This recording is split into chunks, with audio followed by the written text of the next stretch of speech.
at this very moment. Who is responsible for your safety? If something were to suddenly thrust your life into danger, who would save you? The police? No. The court case in the Supreme Court, Warren versus the District of Columbia, ruled that police have no responsibility to protect the individual citizen. Campus security? No, their main job is to call the police and to secure crime scenes until the police get here. The only person who is fully responsible for your safety all the time is you.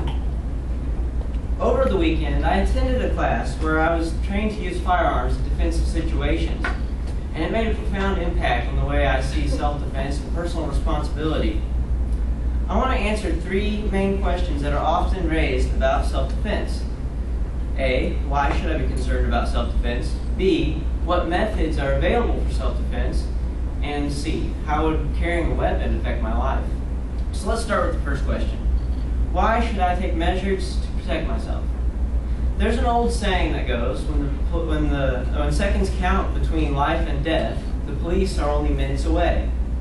They can't protect you. The police are reactive, and they come when the crime is already in commission.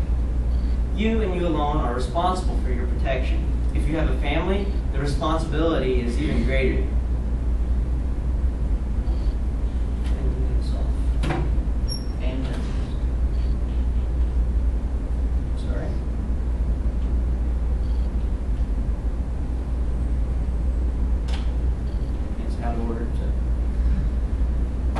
As found by the National Victimization Survey, which was conducted by the Bureau of Justice Statistics, over 80% of all Americans will be the victim of a violent crime sometime during their life. According to Jeff Dill, who is the owner of a local fugitive recovery agency, and I spoke with him last Sunday, there are over 14,000 active warrants in the county of Greene right now. He also said that there are over 150,000 people currently in the state parole and probation system. Just because our area has less crime doesn't mean that we have a low crime rate. Next, what are some items that can help you defend yourself from an attack? One of the most effective, proven methods of self-defense is to carry a specifically designed tool with you. Offensive chemicals such as pepper spray or mace can be effective. However, I've seen plenty of videos of criminals being sprayed with little to no effect, and they just keep attacking. Commercial stun guns are pretty much a joke. It's about like licking a 9-volt battery. And besides that, you have to be right there with the attacker, which is not a good place to be.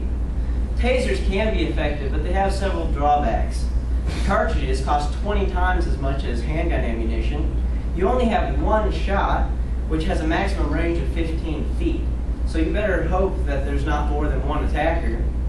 And, they're bulky. They're bigger than handguns. They're a pain to carry around. Firearms are, to date, the most reliable and proven method of stopping an assailant in their tracks. Gary Kleck and Mark Gertz, who analyzed various surveys and published the compiled data in the Journal of Criminal Law and Criminology, found that each year in the U.S., there are about 2.5 million uses of guns in defensive situations. That's 2% of all households using a gun to defend themselves every year. In his book, Targeting Guns, Firearms and Their Control, Gary Kleck says that 99% of those incidents where firearms were used in self-defense, no one is shot. The bad guys are intimidated by the threat of violence and cease their attack. The purpose of shooting an attacker in self-defense is not to kill the aggressor. It is simply to stop the threat to yourself. A downside is that firearms, ammunition, and training can be expensive. But how much is your life and the lives of your family worth to you in dollars? Carrying a gun will not guarantee your safety. But in an emergency where your life or the lives of your family is in immediate danger, would you rather have a cell phone in your hand or a handgun? So how does carrying a gun affect you? Many people have doubts about themselves that prevent them from carrying a defensive firearm. Some people think they're not good at shooting, too hot-tempered, or too clumsy to carry. And yet most of the people who say this are licensed to drive a car, which takes just as much practice and responsibility as carrying a gun. Others will say, you must be paranoid to think that you have to carry a gun all the time. But by that logic, Anyone who has car insurance, wears a seatbelt, or has a fire alarm in their house is paranoid. Having the tools with which to defend yourself can increase your quality of life immensely. I've seen this in my own life. I once met a lady who had a little boy, and she told me about a time when her car broke down in the middle of the night on a rural road. Because she was carrying a gun, she had no fear of asking help from a stranger who was able to drive her to a gas station. My parents never owned a handgun when I was a child, and as a result, I sometimes wondered what could happen if someone tried to break into our house or if someone challenged my mom in a parking lot or something. But I don't really blame my parents, but I believe it is important that a child has that sense of safety and security necessary for a good learning environment. Today, I hope I brought your attention to the importance of personal safety and opened up a new idea that some people might not have considered before.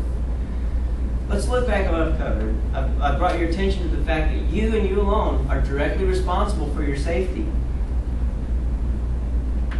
We discussed multiple methods of protection, and I pointed out that guns are the most effective means of protection.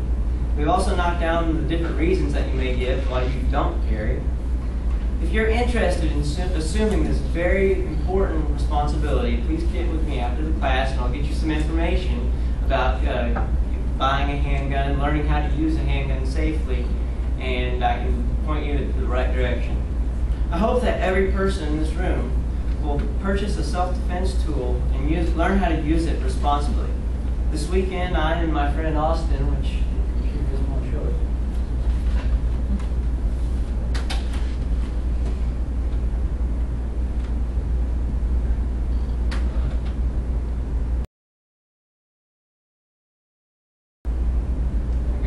We went to a shooting competition, and then the next day I went to a self-defense class, just being shooting handgun.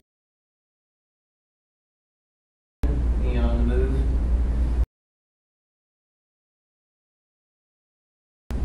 And, I